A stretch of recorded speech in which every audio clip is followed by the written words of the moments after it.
feeling ko lahat tayo we share the same sentiment na isang malaking regalo sa ating lahat kung magkakaroon ng katinuan, katiwasayan, kapayapaan, tumpag santo bago pamangkin mang Pasko. Christmas wish siguro maging payapa ang bansang to.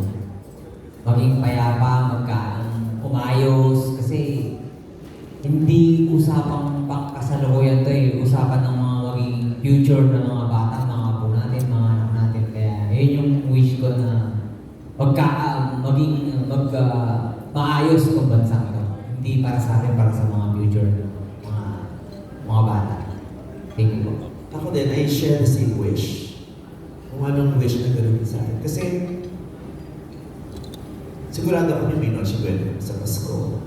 Sigurado ako may bibigay kami ng regalo sa isa't isa sa Pasko. Pero ngayon, ang babaw na nun diba?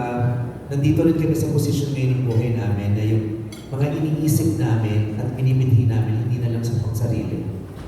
Kung ano na yung mas malaking picture, ano yung mga bagay na bigger than us, bigger than my name, bigger than our popularity, bigger than our wants in life. So, feeling ko lahat tayo we share the same sentiment na isang malaking regalo sa ating lahat kung magkakaroon ng katinuan, katiwasayan, kapayapaan, tumpag santo bago pamangkin mang Pasko. Slay? Yun din po. Diba? No, happy. Ayan, kasi gaya ng birthday na ako, yung inyong wish ko. Kasi gaya ni Ashi, ni Wally Ayon, syempre nagbabayad po tayo ng tax at negosyante. Sabi ko nga, parang hindi ako CEO Ako mismo nag-picture ng paninda ko, nag-isip. Yung pagod na pagod ka, tapos ganito nangyayari sa Pilipinas, nakakalungkot. Pero sabi ko nga, blessing din na naging president ako ng Rotary. Kasi kahit dati actually meron na akong foundation, nagdodonate na ako ng truck-truck na pagkain, bigas, pera. Pero iba pala, pag ikaw mismo nasuong sa baha, pumunta ako sa mga lugar na ang dami palang kawawa.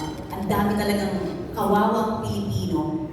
Kaya this year din, ang dami binigay sa akin ni Lord na so much to be grateful for. Mas lalo ko na-appreciate ngayon ng life, na mas lalo kong minamahal ang mga taong kasama ko.